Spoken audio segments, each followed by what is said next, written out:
नमस्कार, आप देख रहे हैं अपना study YouTube channel study with लक्ष्य अकेडमी और आज की इस वीडियो में हम बिहार समसामयिकी के महत्वपूर्ण प्रश्नों को देखेंगे जो बिहार एसआई, बीपीएससी और बिहार सीडीपीओ के लिए काफ़ी महत्वपूर्ण है। तो आइए शुरू करते हैं और लेते हैं आज का पहला प्रश्न। बिहार के किस जिले में कैदियों के लिए डिजिटल साक्षरता अभियान की शुरुआत देश में पहली बार की गई है? सही आंसर हो जाएगा ऑप्शन बी, जहाँ पे डिजिटल साक्षरता की अभियान कैदियों के लिए पहली बार की गई है। अगला प्रश्न है, ई संबंधन पोर्टल जिसका शुभारंभ हाल ही में किया गया है, इसका संबंध किस क्षेत्र से है? तो इसका संबंध है शिक्षा के क्षेत्र से और इसका शुभारंभ हाल ही में शिक्षा मंत्री विजय कुमार चौधरी ने की है।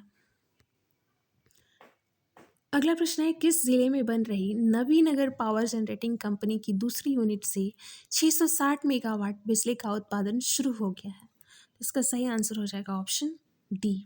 तो नवीनगर पावर जनरेटिंग कंपनी की दूसरी यूनिट कहाँ बन रही है? औरंगाबाद में। अगला प्रश्न है, बिहार में किसके शैक्षिक स्तर में सुधार लाने की दिशा में सुनंदिनी कार्यक्रम की शुरुआत की गई है? तो सुनंदिनी कार्यक्रम का संबंध है आंगनबाड़ी कार्यकर्ताओं के शिक्षा के स्तर में सुधार लाने के लिए। तो आंगनबाड़ी के शिक्षा के स्तर में सुधार लाने के लिए शुरू किया गया है सुनंदिनी कार्यक्रम। अगला प्रश्न है, embryo transfer in vitro fertilisation तकनीक से बिहार में पहली बार गाय ने टेस्ट ट्यूब बच्चिया को किस जिले में जन्म दिया है? तो इसने जन्म दिया है बेगूसराय में। ऐसा पहली बार हुआ है बिहार में। अगला प्रश्न है, बिहार में जनता के दरबार में मुख्यमंत्री कार्यक्रम कितने वर्ष के समय अंतराल के बाद फिर से शुरू किया गया है?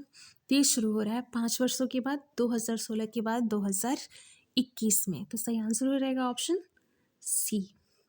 केंद्रीय मंत्रिपरिषद में हाल ही में विस्तार के बाद बिहार से केंद्रीय मंत्रियों की कुल संख्या कितनी हो गई है? तो ये संख्या है 6। रविशंकर प्रसाद के इस्तीफे और रामविलास पासवान के देहांत के बाद नए लोगों के चयन के पश्चात ये संख्या 6 हो गई है। जदयू कोटे से केंद्रीय मंत्री बने आरसीपी सिंह को किस मंत्रालय का कैबिनेट मंत्री बनाया गया है? तो ये बने हैं इस्पात मंत्रालय के कैबिनेट मंत्री आरसीपी सिंह। अगला प्रश्न है, मेजर जनरल राजपाल पूनिया और उनकी बेटी दामिनी पूनिया द्वारा भारतीय सेना के ऑपरेशन खुखरी पर लिखी गई पुस्तक का विमोचन हाल ही में किया गया। यह ऑपरेशन किस देश में वहां के विद्रोही संगठनों के कब्जे में 75 दिनों तक बंधक रहे 223 भारतीय सैनिकों को छुड़ाने के लिए चलाया गया था? तो ये था सीरा लियोन में बंदी 223 कैदियों को छुड़ाने के लिए और इस पर लिखी है पुस्तक Operation Khukri, Major General Rajpal Punia और उनकी बेटी दामिनी पूनिया ने। ध्यान में रखिएगा, काफ़ी इंपॉर्टेंट प्रश्न है। अगला प्रश्न है, बिहार में बाढ़ प्रभावित क्षेत्रों में 100% टीकाकरण के लिए टीका वाली नाव अभियान की शुरुआत किस जिले से की गई है? तो ये शुरुआत हुई है मुजफ्फरपुर से टीका वाली नाव। किस लिए? 100% टीकाकरण के लिए। अगला प्रश्न है, पटना हाई कोर्ट ने किस जिले में स्थित लोमश और याज्ञवल के नाम की 2 पहाड़ियों उत्खनन पर रोक लगा दी है? तो ये है नवादा ज़िले में। तो ये भी ध्यान में रखिएगा कि लोमश और याज्ञवल्क पहाड़ियाँ कहाँ स्थित हैं? नवादा ज़िले में। और इस पर हाल ही में पटना हाई कोर्ट ने उत्खनन से रोक लगा दी है। किस देश में स्थित कॉन्सुलेट जनरल ऑफ इंडिया ने बिहार को अपना टूरिज्म पार्टनर बनाया है? तो ये है साउथ अफ्रीका। तो बिहार टूरिज्म पार्टनर बन गया है साउथ अफ्रीका के कॉन्सुलेट जनरल ऑफ इंडिया के द्वारा। खेलकूद को प्रोत्साहन देने के लिए किस विश्वविद्यालय में मिल्खा सिंह खेल परिसर का निर्माण किया गया है? तो मिल्खा सिंह खेल परिसर का निर्माण हुआ है दक्षिण बिहार केंद्रीय विश्वविद्यालय में। मिल्खा सिंह खेल परिसर दक्षिण बिहार केंद्रीय विश्वविद्यालय में निर्मित हुआ है। इसका उद्देश्य है खेलकूद को प्रोत्साहित करना। अगला प्रश्न है, कौन सा बिहार का पहला जिला बन गया है जहां हाइड्रोपोनिक खेती यानी तालाब में नीचे मछली और ऊपर सब्जी का उत्पादन शुरू किया गया है? तो ये है सहरसा, ऑप्शन बी। यहाँ पे शुरू हुई है हाइड्रोपोनिक्स खेती जिसमें नीचे मछली और ऊपर सब्जी का उत्पादन होगा। काफ़ी अच्छी पहल है। अगला प्रश्न है, बिहार का पहला 100% डिजिटल बैंकिंग वाला ज़िला कौन सा बन गया है?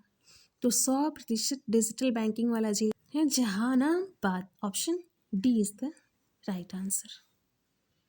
अगला प्रश्न देखते हैं, बिहार की किस महिला को पंडित दीनदयाल उपाध्याय अंत्योदय कृषि पुरस्कार 2020 के राष्ट्रीय पुरस्कार से सम्मानित किया गया है? तो ये है वंदना कुमारी। इन्हें कौन सा पुरस्कार मिला है? दीनदयाल उपाध्याय अंत्योदय दीनदयाल उपाध्याय अंत्योदय कृषि पुरस्कार 2020 वंदना कुमारी को। इसमें कई नए नए आविष्कार के लिए इन्हें यह पुरस्कार दिया गया है, जैसे पानी को संरक्षित कर सब्जी और पशुओं के लिए हरे चारे के उत्पादन का नवाचार। इनके लिए बांका के कटोरिया स्थित मेड़ा गांव की प्रगतिशील किसान वंदना कुमारी को भारतीय कृषि अनुसंधान परिषद के 93वें स्थापना दिवस पर महानिदेशक त्रिलोचन महापात्रा की अध्यक्षता में हुए एक ऑनलाइन समारोह में केंद्रीय कृषि मंत्री नरेंद्र सिंह तोमर ने वंदना को 1 लाख रुपए का चेक और प्रशस्ति पत्र दिया। अगला प्रश्न है, कैमूर पहाड़ी वन्यजीव आश्रय से लेकर पलामू टाइगर रिजर्व तक के इलाके को जोड़कर टाइगर कॉरिडोर बनाने का कार्य शुरू किया जा रहा है। कहाँ से? कैमूर पहाड़ी वन्यजीव आश्रय से पलामू टाइगर रिजर्व तक। और इस कॉरिडोर में किस टाइगर रिजर्व को शामिल किया गया है? इसमें 2 टाइगर रिजर्व शामिल हैं और ये हैं बांधवगढ़ टाइगर रिजर्व और संजय डुबरी टाइगर रिजर्व। तो इस तरह संजय दुबरी और बांधवगढ़ टाइगर रिजर्व दोनों को मिलाकर बनाया जा रहा है टाइगर कॉरिडोर। तो सही आंसर हो जाएगा ऑप्शन ई। अगला प्रश्न है, एक से अधिक। अगला प्रश्न है, राष्ट्रीय परिवार स्वास्थ्य सर्वेक्षण 5 के आंकड़ों के अनुसार वर्ष 2014-15 में बिहार का कुल प्रजनन दर कितना था? 3.4 2014-15 में। अब 2019-20 में कितना हो गया है? ये हो गया है 3.0। ध्यान में रखिएगा, काफ़ी इंपॉर्टेंट प्रश्न है। 2014-15 में 3.4 था, जबकि 2019-20 में 3.0 हो गया है। अगला प्रश्न है, बिहार के किस जिले में स्थित कृषि विज्ञान केंद्र पीपरा कोठी को देश के 725 कृषि विज्ञान केंद्रों में से कृषि के क्षेत्र में उत्कृष्ट कार्य के लिए भारत के सर्वश्रेष्ठ पुरस्कार से सम्मानित किया गया है? तो ये है पूर्वी चंपारण। सही आंसर हो जाएगा ऑप्शन सी। अगला प्रश्न है, 2020-21 का बिहार का शीर्ष राजभाषा पुरस्कार डॉक्टर राजेंद्र प्रसाद शिखर सम्मान किसे दिए जाने की घोषणा की गई है? तो ये है प्रोफेसर विश्वनाथ प्रसाद तिवारी। इन्हें कौन सा पुरस्कार दिया जा रहा है? डॉक्टर राजेंद्र प्रसाद शिखर सम्मान। और यह बिहार का शीर्ष राजभाषा पुरस्कार है, डॉक्टर राजेंद्र प्रसाद शिखर सम्मान, जो प्रोफेसर विश्वनाथ प्रसाद तिवारी को दिया जा रहा है।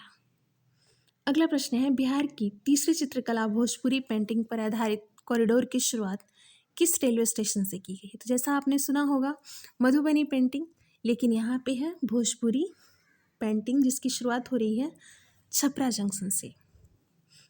तो सही आंसर हो जाएगा ऑप्शन डी। सॉरी, यहाँ पे सही आंसर हो रहा है आरा जंक्शन। सही आंसर हो जाएगा आरा जंक्शन। भोजपुरी पेंटिंग की शुरुआत आरा जंक्शन से हो रही है। आइए एक बार डिस्क्रिप्शन पढ़ लेते हैं। भोजपुरी चित्रकला में कोहबर व पीढ़िया पारंपरिक हैं। कोहबर और पीढ़िया। इनके अलावा बाबू वीर कुंवर सिंह विजयोत्सव, होली उल्लास, छठ महापर्व से चित्रकलाओं को भी स्थान दिया गया है। रेले में सबसे पहले मिथिला की मधुबनी पेंटिंग को स्थान मिला था, फिर भागलपुर की मंजूषा कला को, और पहले आरा जंक्शन के नॉर्मित प्लेटफॉर्म पर नंबर 4 पर मधुबनी पेंटिंग की शुरुआत हुई। यह खबर जैसे ही मीडिया में आई, भोजपुरी कलाकारों को लगा कि भोजपुर के प्रमुख स्टेशन पर मधुबनी पेंटिंग की दस्तक हो सकती है, तो फिर भोजपुरी पेंटिंग की क्यों नहीं। सुनवाई नहीं होने पर भोजपुरी कला संरक्षण मोर्चा बनाकर रचनात्मक आंदोलन की शुरुआत की गई। 39 दिनों के रचनात्मक आंदोलन से कलाकारों को बड़ी जीत मिली और इस तरह आरा जंक्शन भोजपुरी पेंटिंग को शुरू करने वाला पहला जंक्शन हो गया। अगला प्रश्न लेते हैं, भोजपुरी के शेक्सपियर के रूप में चर्चित लोक कवि का नाम क्या है? तो ये है भिखारी ठाकुर। तो भोजपुरी के Shakespeare none other than Bhikhari Thakur. आइए इनका भी एक्सप्लेनेशन देखते हैं, इससे भी कुछ अच्छी चीज़ें निकल आएंगी। 2011 की जनगणना के अनुसार 51 मिलियन वक्ताओं के साथ यह भारत में 8वीं सबसे अधिक बोली जाने वाली भाषा है और दुनिया में सबसे अधिक देशी वक्ताओं के साथ भाषाओं की सूची में 26वें स्थान पर है। कुल बोलने वालों द्वारा भाषाओं की सूची में 33वें स्थान पर है। भोजपुरी के शेक्सपियर के रूप में चर्चित लोक कवि भिखारी ठाकुर व पूर्वी धुन की जनक पंडित महेंद्र मिश्र सारण जिले से आते हैं। तो लोक कवि भिखारी ठाकुर कहाँ के हैं? सारण जिले से। सारण का प्रमुख रेलवे स्टेशन छपरा जंक्शन पूर्वोत्तर रेलवे के तहत आता है।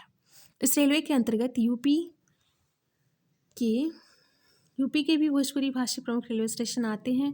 भोजपुरी भाषी क्षेत्र बिहार, भोजपुर, बक्सर, रोहतास, कैमूर, वैशाली, सारण, सीवान, गोपालगंज, पूर्वी चंपारण और पश्चिमी चंपारण।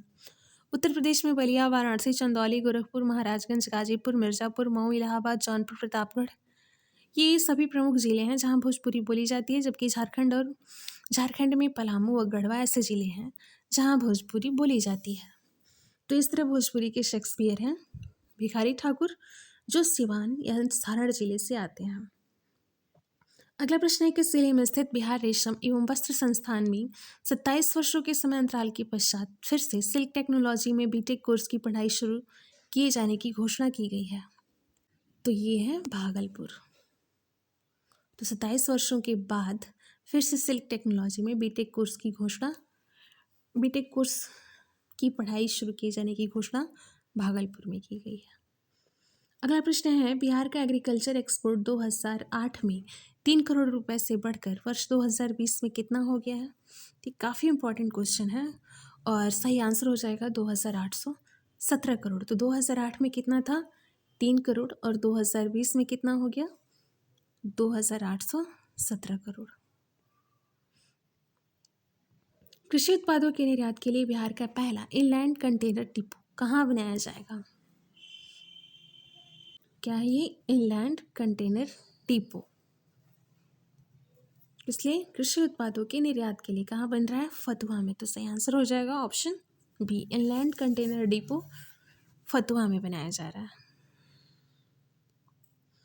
अगला प्रश्न है, बिहार में बनने वाले नए 4 लेन राष्ट्रीय राजमार्ग NH-139W से पटना को किस जिले से जोड़ा जाएगा? तो यहाँ पे कई इंपॉर्टेंट प्रश्न आ रहे हैं। वाले नए 4 लेन राष्ट्रीय राजमार्ग, ये बिहार में नया 4 लेन राष्ट्रीय राजमार्ग है, उसका नाम है NH-139W, और यह पटना को पश्चिमी चंपारण से जोड़ेगा। ये काफ़ी इंपॉर्टेंट क्वेश्चन है, ध्यान में रखिएगा। NH-139W पटना को पश्चिम चंपारण से जोड़ेगा। अगला प्रश्न है, 2011 की जनगणना के अनुसार बिहार में प्रति 1 लाख आबादी पर सड़कों की उपलब्धता लगभग कितने किलोमीटर है? 2011 की जनगणना के अनुसार तो ये है 135.02 किलोमीटर। सही आंसर हो जाएगा ऑप्शन ए, 1 लाख आबादी पर सड़कों की उपलब्धता है 135.02 किलोमीटर। अगला प्रश्न है, बिहार में पंचायत चुनाव 2021 कराने के लिए ईवीएम के किस मॉडल का इस्तेमाल किया जाएगा? तो ये है M2। पंचायत चुनाव 2021 के लिए M2 का इस्तेमाल किया गया। अगला प्रश्न है, बिहार में किस तिथि से एकल प्रयोग प्लास्टिक का उपयोग पूरी तरह से प्रतिबंधित करने का निर्णय लिया गया है? यहाँ सही आंसर हो जाएगा ऑप्शन सी, 15 दिसंबर 2021 से एकल प्रयोग प्लास्टिक का उपयोग पूरी तरह प्रतिबंधित 15 दिसंबर 2021 से। अगला प्रश्न देखते हैं, फॉरेस्ट रिसर्च इंस्टीट्यूट देहरादून के पौधा वैज्ञानिकों ने महाबोधि मंदिर स्थित पवित्र बोधि वृक्ष की चौथी पीढ़ी को पूरी तरह से स्वस्थ बताया है। इसे बोध गया में किस वर्ष स्थापित किया गया था? तो इसकी स्थापना हुई थी 1880 में। और ये देखिए किस पीढ़ी का पौधा है? तो चौथी पीढ़ी का वृक्ष है। ये प्रश्न भी कई बार पूछा जाता है कि महाबोधि मंदिर स्थित जो बोधि वृक्ष है वो किस पीढ़ी का है? तो चौथी पीढ़ी का है, और इसे 1880 में स्थापित किया गया था। तो ये थे बिहार समसामयिकी से संबंधित कुछ काफ़ी महत्वपूर्ण प्रश्न जो आपके बिहार से संबंधित एग्जाम्स के लिए काफ़ी उपयोगी साबित होंगे। तो आज के इस वीडियो में बस इतना ही। वीडियो आपको कैसी लगी कमेंट बॉक्स में ज़रूर बताइएगा। अगर अच्छी लगी हो तो शेयर, सब्सक्राइब और लाइक ज़रूर कीजिएगा। मिलते हैं फिर नेक्स्ट वीडियो में। नमस्कार, धन्यवाद।